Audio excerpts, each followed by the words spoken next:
Hello students, कैसे हैं आप लोग।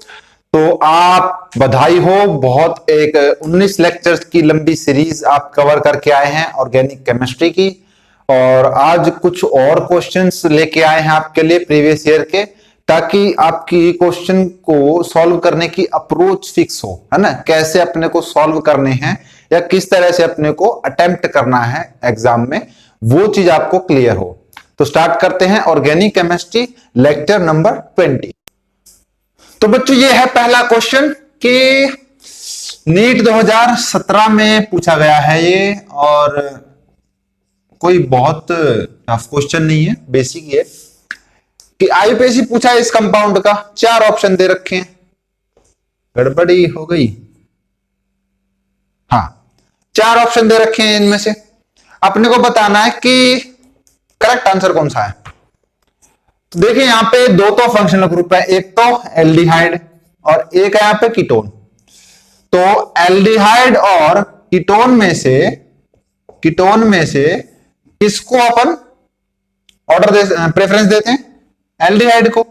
तो एल्डिहाइड यानी कि यहां तो नंबरिंग इस तरफ से शुरू होगी। तो 1 2 3 4 5 6, सिंपल।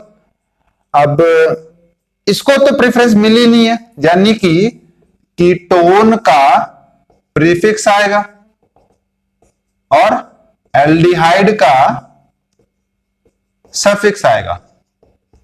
क्लियर? तो 1 2 3, 3 पे कीटो यानी कि इसका नाम क्या होगा? 3 कीटो, 2 पे मिथाइल, 2 मिथाइल, और 6 कार्बन है तो हेक्स। इन आएगा कहां पे? 4 पे, 4 इन, और लास्ट में एल्डिहाइड है तो अल। ये इसका नाम होगा। देख लो कौन सा ऑप्शन मैच करता है, पहला ही है। समझ गए होंगे, मैंने यहां से 4 से 3 लिखा था जब, है ना। अरे बड़े स्मार्ट बच्चे हैं, कोई गल नहीं, और देखते हैं। तो चलते हैं नेक्स्ट क्वेश्चन पे। क्या है कि the order of stability of the following carbocation. आप इसको बहुत आराम से सॉल्व कर सकते हैं। ये है जेई 2013 का। पता है, अगर हमसे नॉर्मली कोई क्वेश्चन पूछे तो एक बार को हम निकाल जाते हैं, लेकिन जहां पे टैग लग जाता है ना, साला प्रीवियस ईयर का है, तो अंदर एक है ना, वो कॉन्फिडेंस सा नहीं बन पाता यार। तो जेई में पूछा है, हलवा सवार नहीं होगा। आते हैं भाई, आते हैं। तो कार्बोकेटाइन भाई स्टेबिलिटी हमने तो ये पढ़ी है कि टर्शरी हो, फिर सेकेंडरी हो, फिर प्राइमरी हो, ये हो सकती है। लेकिन क्या इस बेस पे इस क्वेश्चन का आंसर निकल सकता है?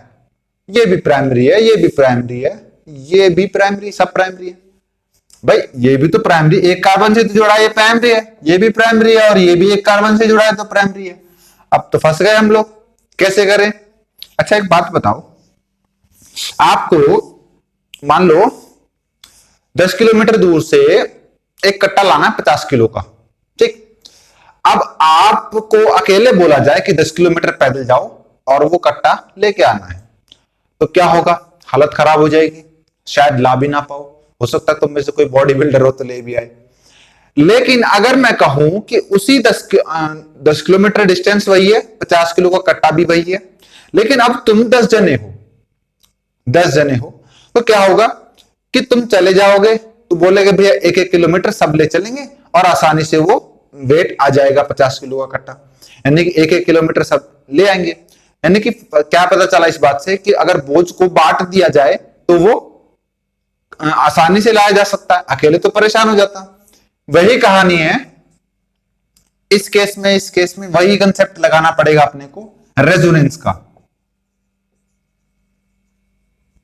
रेजोनेंस देखो, अगर यहां देखूं तो कोई भी ये बोझ लेने को तैयार नहीं है, ठीक है, तो इसको पटक दीजिए सबसे लास्ट में।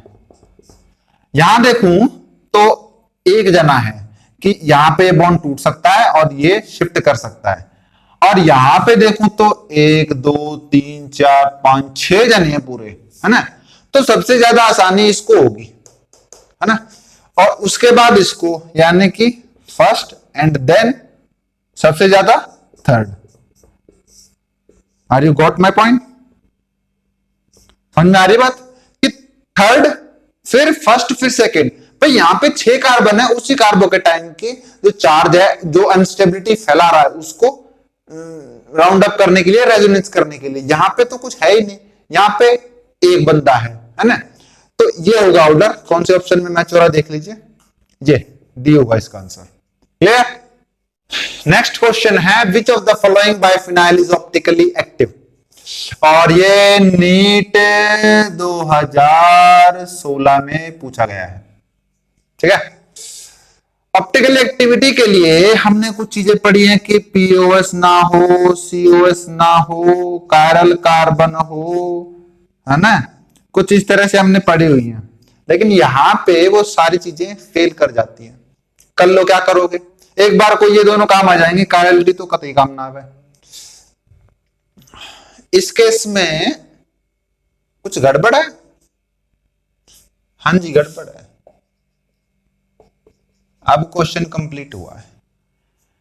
तो इस केस में देखें देखें देखें तो यहां से जब मैं काट दूं या तो आधा यू हैगा, आधा यू हैगा। ये तो सेंटर ऑफ सिमेट्री आ गई, ये तो नहीं है। यहां पे देखो तो सेम कहानी यहां पे भी होगी, आ गई। ये तो यहां पे तो इररेलेवेंट है, ग्रुप ही सेम नहीं है। यही चीज यहां पे है, इसके पास दो, यहां पे एक भी नहीं है, इसके पास दोनों अलग अलग है। तो ये दोनों तो ऑप्शन से हट गए, काट दो बिल्कुल ही। इन दोनों में से कोई आंसर है बन नहीं रहा यार, कैसे करें मतलब, क्योंकि हमने तो यही चीजें पढ़ी है ना, यही चीजें तो बताती है कोई कंपाउंड ऑप्टिकल एक्टिव है या नहीं। बस हम एक चीज भूल रहे हैं बहुत बारीकी से, हमने एक चीज पढ़ी थी, ऑर्थो इफेक्ट। ऑर्थो इफेक्ट है ना। अब इस केस में देखना कि ये दोनों सेम ग्रुप, ये दोनों सेम ग्रुप, दोनों ऑर्थो पे हैं। तो यहां पे रिपल्शन से क्या होगा, इनकी प्लेनैरिटी बदल जाएगी। क्या होगा, मैं एक बार बताना चाहूं तो कि ये अभी इस तरह से जुड़े हुए हैं, ठीक है, इस तरह से जुड़े हुए हैं। अब इनके ऑर्थो पोजीशन पे बल्कि ग्रुप है, ब्रोमीन आयोडीन बल्कि ग्रुप है कि नहीं है। अब यहां पे ऑर्थो इफेक्ट से इनकी कुछ प्लेनैरिटी इस तरह से बदल जाएगी। ये पहले ऐसे था ना, तो रिपल्शन से कुछ ऑर्थो इफेक्ट कारण ऐसे हो जाएगा। ठीक है, अब कर लो इसे कट। अब तो सेम चीज तो नहीं मिलेगी। मान लो ये ऐसे होगा तो ये ऐसे होने वाला है ना, ये ऐसे तो ये ऐसे। तो यहां पे इसकी प्लेनैरिटी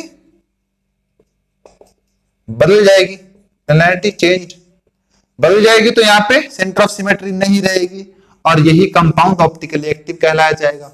मतलब एक छोटा सा कंसेप्ट याद रखना था, ऑर्थो इफेक्ट।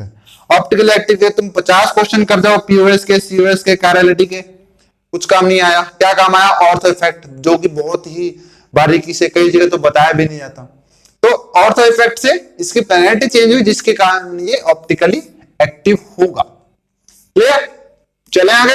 नेक्स्ट क्वेश्चन है अरेंज द कार्बोकेटाइन। ये carbocation, sorry carbanion, anion sorry, anion मतलब जिस पे नेगेटिव चार्ज हो, एनाइन, इनको अरेंज करना है डिक्रीजिंग ऑर्डर ऑफ स्टेबिलिटी। अरे वही कहानी भैया, सबसे बड़ा फिर छोटा फिर छोटा और फिर ऐसे, इसको बोलते हैं डिक्रीजिंग ऑर्डर। तो सबसे ज्यादा स्टेबल कौन होगा, सबसे कम स्टेबल कौन होगा। तो भैया ऑर्डर क्या होता है कार्बोनाइन का, कार्बोकेटाइन का उल्टा होता है। भाई अगर मैं कार्बोकेटाइन का ये कहता हूं ना 3 2 और 1, तो कार्बोनाइन का 1 2 3 4 नहीं, प्राइमरी सेकेंडरी एंड टर्शरी, है ना, ये होता है। तो इनमें से प्राइमरी होगा सबसे ज्यादा। प्राइमरी देख लो इनमें से कौन सा, यू प्राइमरी है, यू प्राइमरी है ना। अब इन दोनों में से तय कैसे करें कि ये ज्यादा स्टेबल है कि ये ज्यादा, इनकी तो बात ही नहीं है। ये देखो यहां पे अगर मैं इसको एक्सपेंड करूं तो कहानी कुछ ऐसी है ना। ये देखो ये सेकेंडरी है, यहां तो 3 लिए घूम रहा है। अभी लिख देता हूं, घबराइए नहीं, CH3 CH3 CH3, ये तो टर्सरी है।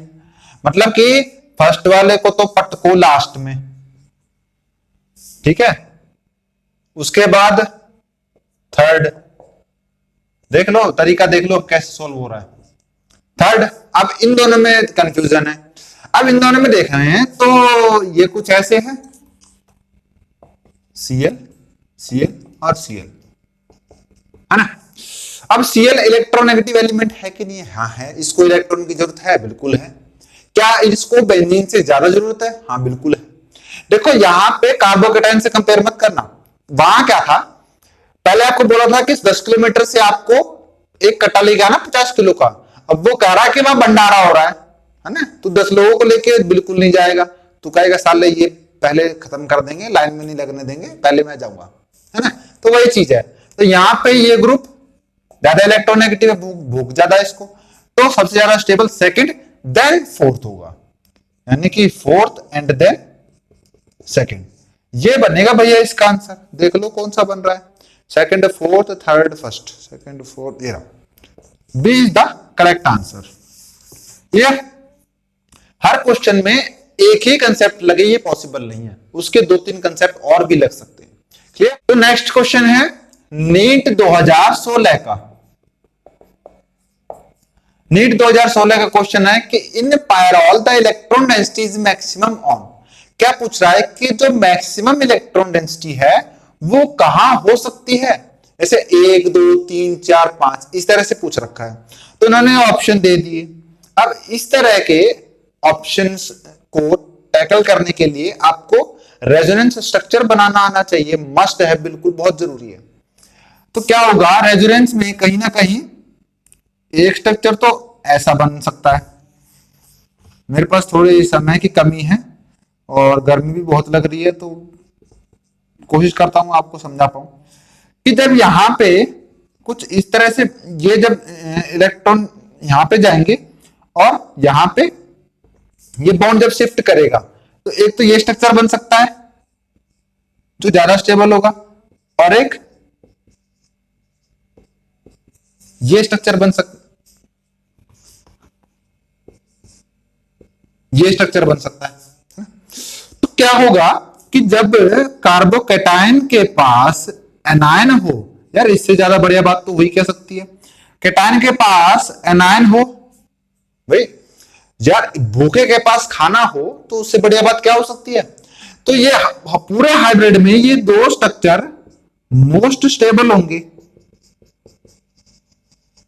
और ये पायरोल जब रेजोनेंस में जाएगा ना, तो इन्हीं दो स्ट्रक्चर के इर्द गिर्द घूमता रहेगा, है ना। यहां पे जाएगा बहुत देर नहीं टुकेगा, यहाँ पे आकर रुक जाएगा, यहाँ पे आकर रुक जाएगा, है ना। तो क्या कहना क्या चाह रहा है कि अब ये पोजीशन देख लो कौन कौन सी, ये तो कौन सी है 2 है, और ये वाली कौन सी है 2 3 4 1 2 3 4, है ना। तो ये वाली कौन सी है, साली मेरी 5 कैसे आ रही है, थोड़ा सा स्ट्रक्चर गलत बना दिया मैंने, बस उतनी सी बात है, हल्का सा कंसेप्ट, ठीक है भैया। हाँ तो 2 3 4 5 2 3 4 5, है ना। तो 5 पे और 2 पे, यानी कि 2 और 5 इज द करेक्ट आंसर। तो यहां पे होगी मैक्सिमम डेंसिटी, कहां पे, एक तो यहां पे और एक यहां पे। कैसे पता लगाया, रेजोनेंस से, ठीक। तो आज का लेक्चर यही, और नेक्स्ट लेक्चर में शुरू करेंगे अपन हाइड्रोकार्बन।